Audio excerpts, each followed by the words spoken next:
In high school, I was very much inspired by a teacher who taught chemistry. Actually, he originated from England and taught chemistry with a very colorful way and inspired me to be interested in learning more about chemistry.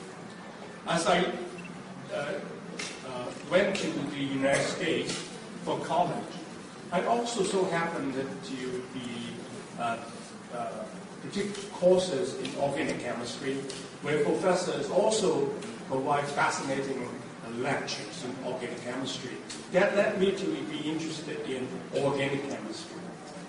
But as I go into graduate school, I want to major in biochemistry because I find that biochemistry involves many of the organic chemistry that we studied in undergraduate students.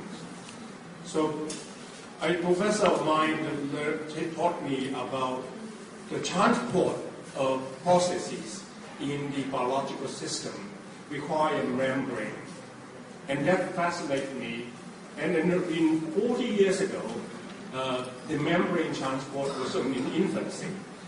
And while I was learning more about physics and physical biochemistry of the transport process in leading to synthesis of glucose, for instance, or burning to oxygen in mitochondria. Well, I don't know how some of the students here may remember, require the transport of electrons to produce the energetic molecule called adenosine triphosphate. That was my postdoctoral fellowship. And get me to appreciate the biological role of cell membrane and membrane of the subcellular organelles within the cells. And I find that it's fascinating. And then I told my mentor in graduate school, in University Medical School in University of Oregon, in Portland, Oregon, and that I wish I could apply the knowledge to discover medicines able to help humankind. And that was the wish of my father when he sent me to study in America. And I need to do things to do good to humankind. And that remained my calling. And so when I have occasion to be employed by either academic institution or pharmaceutical laboratories, I chose to join Eli Lilly and Company. When I entered that engaging research in Eli Lilly laboratories, and I find myself into a new reading of new finding about brain, and fascinate me with the transport processes for neurotransmitters. In fact, the transmitter is like a vacuum pump that sucks all the excessive concentration of neurotransmitter in the synapse. And I thought by discovering a proper molecule to inhibit the transporters or the uptake process may benefit of retaining concentration of neurotransmitter in the synapse as a way to ameliorate illness, the mental illness. So perhaps that would be how I get into neuroscience.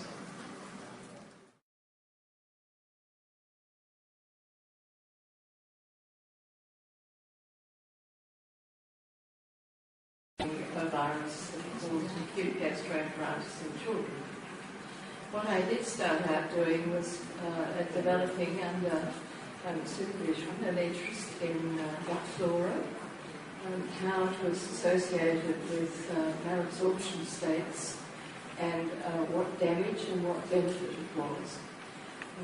This eventually moved through to work in the Department of Gastroenterology at the Children's Hospital, where they did treat a lot of children with malabsorption. And in particular, they had developed a real interest in the newly diagnosed sugar malabsorption. Sugar malabsorption was a problem, particularly after acute gastroenteritis. And together with two clinicians, we set out to have a look and see if there was an abnormal flora in the small intestine that might damage the gut and allow the clinicians to predict that their child might suffer sugar malabsorption after recovery from acute gastroenteritis. We found, first of all, a negative finding. I could not find anything particularly growing in the intestine that could be blamed. But the clinicians found very damaged duodenal mucosa. So what we had found was clearly a reason why the children got sugar malabsorption, but not the reason why the damage occurred. I had failed, as I said, to grow anything, and the virology department had failed to grow anything, so it remained a puzzle. We found the lesion, but not the cause. And at that time, electron microscopy was beginning to be used, looking at specimens from the intestine and looking at histology. And so I moved over to the University of Melbourne. The Children's Hospital did not have an electron microscope at that stage, but Ian Holmes at the University of Melbourne was experienced in it. And we put together a team of four, myself, a young clinician in the hospital, and two electron microscopists from the university. Took a biopsy, sent it to the university, and the first slice of the first child we looked at was the most beautiful sight I think I've ever seen. It was a new virus which was clearly causing major damage. So in answer to your question, I have to say it's you just follow bit by bit, question by question, posing a question, looking for an answer. When you get a partial answer, you ask another question, and you move on, and eventually, if you're fortunate, you will get a result which in this case led to a major interest of my research life, and eventually vaccine development, which was contributed to by many people worldwide. I came to develop cognitive therapy, personal conversations with him, and also because I brought a video along that we're going to show later in which he explains it. He is actually a lot like Dr. Bishop. He never meant to invent anything. He never intended to create anything new at all. In fact, he didn't even want to be a psychiatrist. He sort of accidentally ended up being a psychiatrist because there were shortage of them during the war in the United States. Anyway, the key thing is that he ultimately became involved in psychiatry. And at that time, the ideas that were dominated the field were by Sigmund Freud. And in particular, that was drawn to depression. And the Freudian ideas are pretty straightforward there. The idea is that the depressed person is actually hostile towards themselves. Okay. And as Beck learned this, he discovered that a lot of people outside of psychiatry didn't think that psychiatrists were all that scientific, and that they didn't really believe these ideas. And so he conducted a very famous experiment in the late 50s to try to show that the psychodynamic theory of depression was true. And so he recorded the dreams of a bunch of patients to show that they were really angry at themselves. He was very disappointed to determine that his patients actually had less anger in their dreams than his controls. And in fact, mostly what the depressed patients expressed in their dreams was more or less a negativity about themselves, not a hostility. So this was something that Dr. Beck took as a big blow. And the next step came when he was interviewing some of his patients, and every so often he would notice that they would say something particularly negative that happened pretty quick. And ultimately he coined this idea, an automatic thought. And automatic thoughts were people's interpretations of things that happened to them. So someone could say something to you like, see you later, a little bit short. And someone who's depressive might very well interpret that to mean this person hates me, it shows I'm really a bad person, that kind of thing. And Dr. Beck quickly learned that a lot of people had these things. And this explained why two people would respond very differently to a situation, and one person would become depressed and another wouldn't.